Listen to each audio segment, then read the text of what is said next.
Nothing I tell you will really get across how much I loved this game.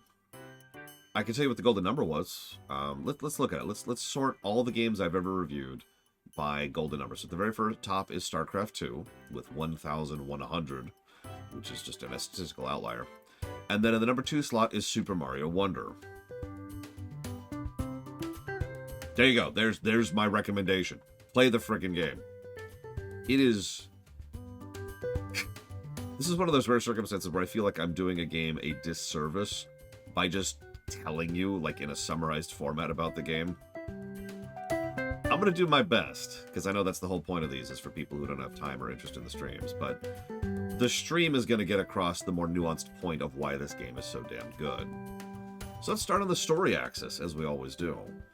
The story of this game is surprisingly interesting. It is much more in line with what Mario should be, as opposed to, say, the disaster that was Mario Galaxy 1 and 2. Bowser is a big, goofy idiot, and his son is someone who idolizes his dad, whether he should or not. The Mario team is just here on frickin' vacation, and there's a lot of silly, fun, cool stuff going on. There's some world building going on in the background. There's some amazing visual storytelling.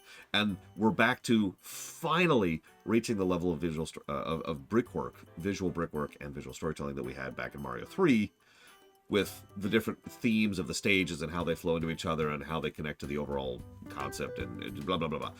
I know this is a cliche, but I will never stop pointing out that right at the beginning, the first stage in the whole game, you can see the Mushroom Kingdom in the background on the left. And as you keep going through the right, you slowly transition into being into the Flower Kingdom. Nice little touches like that are everywhere. And that's where I'm going to pause talking about the story a minute to say, the polish in this game is crazy. You guys know I really value a highly polished product. In general, a mediocre idea with fantastic presentation is probably going to be the kind of thing I enjoy more than a unique or innovative idea that's presented badly. That's just my opinion and my perspective, and that's just how I am. This is a typical idea. I mean, it's Mario World again, right? They're going on vacation, and oh no, Bowser got in the way. There you go. But it is extraordinarily polished. This is what core Nintendo does best. Polished games to a sheen. This is what Mario Odyssey did. This is what Yoshi's Island did. And this goes back to what I mentioned back during Yoshi's Island. The core team has been working on this game for years, and it shows. You can tell that the team just sat down and said, come up with any idea you want to. Let's take it and let's run with it. And that's ignoring the fact that there's two types of explorable overworld, with multiple paths in the overworld, with little optional side things you can find on the overworld, with rewards for going around and getting the coins and the boosts up. I wasn't sold on the multiplayer mode at first until I actually played the game. Now, the game still doesn't get real credit for having co-op, because it only really has the local co-op, and that's kind of it. But the online thing is actually really cool. It's a damn shame that it can only really be appreciated, now. And in 10 years, that'll suck. But it is still really interesting and fun now, because you can see certain other people. There's a lot going on behind the scenes to who you see and what they're interacting with as you go throughout the stage. And there were multiple points where me and some random internet stranger somewhere else in the world were effectively having conversations without ever being able to actually talk with each other. And we helped each other through several stages, and it was just kind of neat. I don't know what else to add to that. It was fun. Of course, I would be remiss if I didn't mention that the camera is the usual excellent camera that they invented for the new Mario series, so that's awesome. They add actual difficulty options to this one. This is one of the very, very few Mario games that actually has difficulty options. The only other one I can think of off the top of my head is actually Yoshi's Island. Go figure. So, and that's with Nabbit and Yoshi, both of which are their own variants of an easy mode. The enemy design is bonkers good. This is right back to Mario 3 levels of variety and not just looking different. That's important. But actually being different. The way they act, the way they talk, the way they interact with you.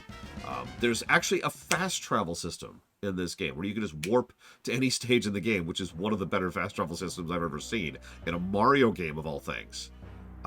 There's incredible guidance and flow. The game does lots to try and indicate what you can interact with, where and how and why. The game wants you to discover its secrets. The game has extremely good itemization and placement of what goes where and how. The Bowser fights, so there's this mechanic. Every stage has a Wonder Seed, and they just do wild, crazy, insane, fun, amazing, gimmicky stuff. But the song that's playing right now plays when Bowser picks up a Wonder Seed. Because when you get a Wonder Seed on the Bowser stages, instead of like the stage changing, he shows up and he makes the stage harder while he's doing it. And it's awesome. And Bowser's plot, I'm just going to spoil this. Bowser's plot is he wants to put on a really, really good concert. And he wants to go on tour. And that is so incredibly Bowser that I love it. That is a great main plot for a Mario game, and I mean that without hyperbole or exaggeration. But all of this would only make a really good game. Oh, hang on, I actually have more to talk about. The overall design, I already mentioned that. The number of quality of life choices in this game is insane. The pacing is amazing. The stages never get tiring. The world never gets tiring. The sound design is very indicative and top-notch as usual for Nintendo. The terrain design is amazing. The tutorialization, there is a constant layer of tutorialization trying to indicate new mechanics and gimmicks as they are thrown at you. The visual stages is great. There's Yoshi drums. There's difficulty curve. There's actually really good mid-mission checkpointing in this game. The game is extraordinarily replayability. I want to replay this game someday. But then, the thing that takes this from being merely a good game and pushes it up to being the second best game I've reviewed to date is the level design.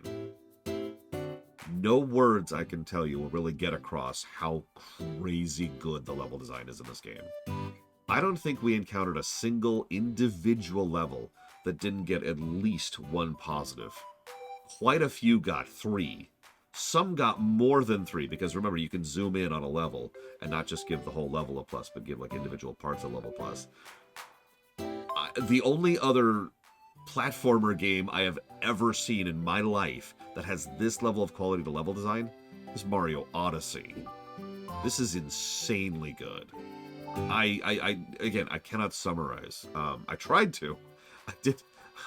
I've got the whole document. I'm actually reading it right now, and I tried to put down some notes for every stage and why I felt that stage deserved the positives it got.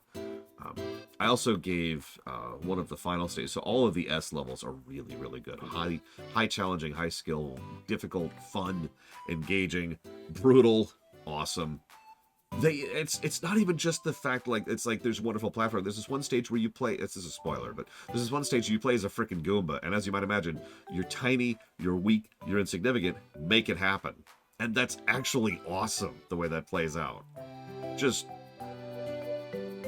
I cannot gush sufficient about Mario Wonder.